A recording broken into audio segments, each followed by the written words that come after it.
RBSC education academy में आप सभी का स्वागत है। आज का हमारा जो टॉपिक है वो है अविकारी शब्द से जुड़े हुए कुछ महत्वपूर्ण प्रश्न हैं जो कि कॉम्पिटिटिव एग्ज़ाम के अंतर्गत आते हैं। अब अविकारी शब्द जो है वो अव्ययी है और आपको पता है कि ऐसे शब्द जिनमें लिंग, वचन, पुरुष, कारक आदि के प्रयोग से कोई विकार उत्पन्न नहीं होता वे अव्ययी कहलाते हैं। और थोड़ा सा याद करने का प्रयास करें कि अव्यय है ये आपके 4 प्रकार के होते हैं, जिसके अंतर्गत आपके क्रिया विशेषण है, संबंध बोधक है, समुच्चय बोधक है और विस्मयादि बोधक है। और अब हम बात करते हैं महत्वपूर्ण प्रश्नों की। इसके अंतर्गत देखिए, पहला प्रश्न है कछुआ धीरे धीरे चलता है। इस वाक्य में क्रिया विशेषण छांटे। अब आपको पता है क्रिया क्या होती है कि किसी काम का करना या होना क्या होती है, क्रिया होती है। और जो क्रिया की विशेषता बताता है उसे क्या कहते हैं, क्रिया विशेषण कहते हैं। तो प्रश्न पढ़िए, कछुआ धीरे धीरे चलता है, यानी कछुए के चलने की विशेषता क्या है कि वो धीरे धीरे चलता है। तो इसका उत्तर होगा ए, धीरे धीरे। प्रश्न नंबर 2 देखिए, अरे जरा इधर तो आ, वाक्य में कौन सा अव्यय है। तो इसमें सोचने की आवश्यकता ही नहीं है कि वाक्य में कौन सा अव्यय है, क्योंकि इसमें देखो 2 जगह विस्मयादि बोधक विराम जो है चिन्ह उसका प्रयोग किया गया है। तो इसका उत्तर है सी, विस्मयादि बोधक। तीसरा प्रश्न देखिए, उसने आंख फाड़कर देखा। इस वाक्य में फाड़कर निम्नांकित में से क्या है, विशेषण, पूर्वकालिक क्रिया, क्रिया विशेषण या इनमें से कोई नहीं। तो इसका उत्तर है बी, क्रिया विशेषण। प्रश्न नंबर 4 देखिए, व्याकरणिक कोटियों से अप्रभावित रहता है, संज्ञा, सर्वनाम, क्रिया या अव्यय। तो आपको पता है कि अव्यय है वो अविकारी शब्द है और इस पर किसी का असर नहीं पड़ता। तो इसका उत्तर है ए, अव्ययी। प्रश्न नंबर 5 देखो, वह चुपके से चला, पंक्ति में चुपके से है, यानी उसके चलने की रीति क्या है, तरीका क्या है ना, कि वह चुपके से चला है। तो इसमें कौन सा अव्यय होगा, रीतिवाचक। ए है इसका उत्तर। अगला प्रश्न देखो, इन शब्दों में अव्ययी शब्द है परंतु, दुधारू, पंजाबी, चल। तो इसमें इसका उत्तर होगा ए, परंतु। प्रश्न नंबर 7 देखिए, एक पद, वाक्यांश या उपवाक्य का संबंध दूसरे पद, वाक्यांश या उपवाक्य से जोड़ने वाले अव्यय को कहते हैं। ए, समुच्चय बोधक अव्यय। प्रश्न नंबर 8 देखिए, हमें सफलता मिलने तक प्रयास करना चाहिए। इस वाक्य में तक है, इस वाक्य में तक है, सी उत्तर है इसका, संबंध बोधक अव्यय। प्रश्न नंबर 9, वहाँ मोहन के रिक्त स्थान कोई नहीं था। वाक्य में रिक्त स्थान पर प्रयुक्त होगा या, और, अलावा, अथवा। तो जब हम वाक्य को पूरा करेंगे तो हम अपने आप इसमें देख लेंगे कि कौन सा शब्द आएगा। तो इसके अंतर्गत शब्द आएगा अलावा, कि वहाँ मोहन के अलावा कोई नहीं था। तो इसका उत्तर होगा सी। प्रश्न नंबर 10 देखिए, बोलो कोई सुन लेगा। अब आपको पता है जोर से बोलेंगे तो सुनेगा, गाकर बोलेंगे तो सुनेगा, चीख कर बोलेंगे तो सुनेगा, और हमें किसी से कुछ छुपाना है। तो डी नंबर का इसका उत्तर है, धीरे बोलो कोई सुन लेगा। प्रश्न नंबर 11 देखिए, ध्यानपूर्वक शब्द है। तो ध्यानपूर्वक शब्द है आपके रीतिवाचक क्रिया विशेषण, यानी कोई काम व्यक्ति करता है तो वो ध्यान से करता है, तो वह उसके कार्य करने का तरीका है और इसे ही शैली कहते हैं। प्रश्न नंबर 12 देखिए, राम घर गया और श्याम बाजार गया। इस वाक्य में रेखांकित शब्द है, और शब्द जो है उसको रेखांकित किया हुआ है। तो इसका उत्तर क्या है, उत्तर है सी, संयोजक। 13वां प्रश्न देखिए, तिरस्कार सूचक अव्यय है।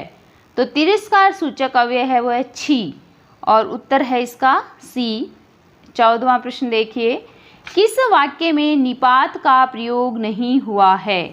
तो इसके अंतर्गत निपात का प्रयोग नहीं हुआ, वो है डी, मैं कल जयपुर गया था। 15वां प्रश्न देखिए, विस्मय के भाव के लिए विस्मयादि बोधक अव्यय शब्द है अरे। यानी अरे जब हम बोलते हैं तो एक अचंभा सा होता है, आश्चर्य होता है, और इसे ही विस्मय कहते हैं।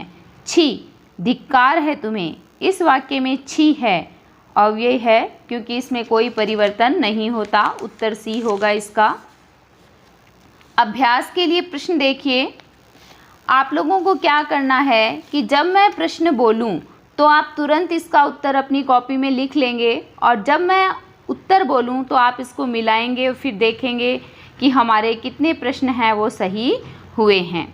तो पहला प्रश्न है, तुम तुरंत यहाँ से निकल जाओ। तुम तुरंत यहाँ से निकल जाओ। अब इसका उत्तर क्या होगा आप बताओ। इसमें 4 ऑप्शन दिए हुए हैं, कालवाचक, रीतिवाचक, स्थानवाचक और परिमाणवाचक। तो इसमें इसका उत्तर होगा ए, कालवाचक। प्रश्न नंबर 2 देखिए, पिताजी पूर्णतया स्वस्थ हैं। कालवाचक, रीतिवाचक, स्थानवाचक या परिमाणवाचक? तो इसका उत्तर होगा डी, परिमाणवाचक। बच्चा ऊपर बैठा है, तो आपको पता है बच्चे के बैठने का स्थान इसमें बताया गया है, तो इसमें कौन सा विशेषण होगा, क्रिया विशेषण कौन सा होगा, स्थानवाचक। 4 नंबर प्रश्न देखिए, हनी बहुत तेज दौड़ता है। तो हनी क्या कर रहा है, दौड़ रहा है। कैसे दौड़ रहा है, तरीका क्या है उसके दौड़ने का? तो ये होगा सी, रीतिवाचक, तेज दौड़ता है। प्रश्न नंबर 5 देखिए, मोनिका अवश्य आएगी। यानी मोनिका जो है आएगी, और आने का क्या तरीका है कि वो ज़रूर आएगी, अवश्य आएगी। तो रीतिवाचक, उत्तर सी है इसका। प्रश्न नंबर 6 देखिए, मेरे घर के सामने अस्पताल है। तो इसके अंतर्गत होगा संबंध बोधक, इसका उत्तर नंबर बी। बालक खेल रहे हैं परंतु बालिकाएं पढ़ रही है। तो इसमें परंतु शब्द जो है उससे 2 वाक्य जुड़े हुए हैं, तो इसका जो उत्तर होगा वो सी होगा, समुच्चय बोधक। प्रश्न नंबर 8 देखिए, भूख के मारे उसके प्राण निकल रहे थे। उत्तर बी होगा, संबंध बोधक। तुम प्रतिदिन व्यायाम करो ताकि स्वस्थ रह सको। तो इसका भी उत्तर सी होगा, समुच्चय बोधक। प्रश्न नंबर 10 देखिए, यद्यपि वह गरीब है तथापि ईमानदार है। तो इसका भी उत्तर होगा बी, समुच्चय बोधक। प्रश्न नंबर 11 देखिए, धन के बिना किसी का काम नहीं चल सकता। बी है इसका उत्तर, संबंध बोधक। प्रश्न नंबर 12 देखिए, आरुषि धीरे धीरे चलती है। यानी आरुषि के जो चलने का तरीका है वो क्या है, धीरे धीरे, और तरीका उसे ही हम शैली कहते हैं और उसे ही हम रीति कहते हैं।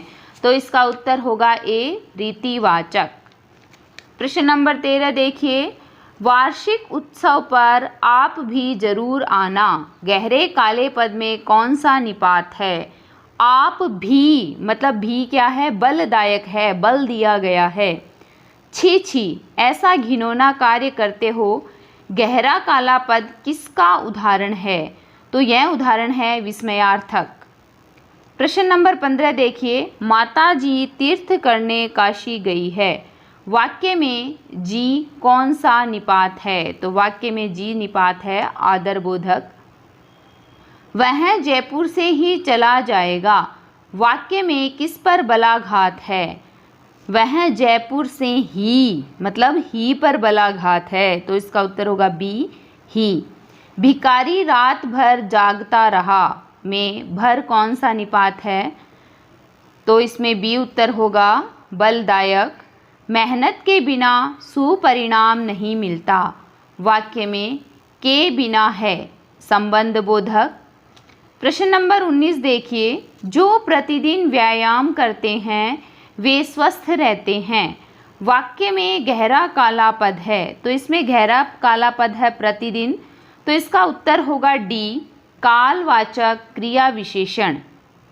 20वां देखिए, वह जगा और चुपचाप भीतर चला गया, तो वाक्य के अंतर्गत गहरा काला पद अव्यय है, तो इसमें भीतर जो है वो गहरा काला पद है और इसका उत्तर है ए, क्रिया विशेषण। छत पर मत चढ़ना, वाक्य में मत कौन सा निपात है, तो इसमें मत है निषेधार्थक, यानी जब हम किसी बात के लिए मना करते हैं तो वहाँ पे निषेध का यूज़ होता है। प्रश्न नंबर 22 देखिए, काश आप भी मेरे जन्मदिन पर पधारते, वाक्य में काश कौन सा निपात है, सीमा बोधक, बलदायक, स्वीकारार्थक, इनमें से कोई नहीं, तो इसका उत्तर है इनमें से कोई नहीं, उत्तर नंबर डी। अंतिम प्रश्न देखिए, रूप के अनुसार क्रिया विशेषण के कितने प्रकार होते हैं, तो रूप के अनुसार क्रिया विशेषण के 3 प्रकार होते हैं और इसका उत्तर है बी, 3। अब आप देखिए, आज हमने अविकारी शब्द के जो महत्वपूर्ण प्रश्न है उनका अध्ययन किया। आप लोगों ने ध्यानपूर्वक देखा भी होगा, सुना भी होगा। कल हम अपने नए वीडियो के साथ आपके समक्ष फिर उपस्थित होंगे। आप मेरे चैनल को लाइक करें, शेयर करें, सब्सक्राइब करें और बेल आइकन दबाना ना भूलें, और बेल आइकन में भी जो ऑल है उसको आप दबाएं ताकि नए वीडियो के जो नोटिफिकेशन है वो आपके मोबाइल पे आ सकें और आप उन्हें देख सकें। आपने मुझे इतना सुना, इसके लिए धन्यवाद।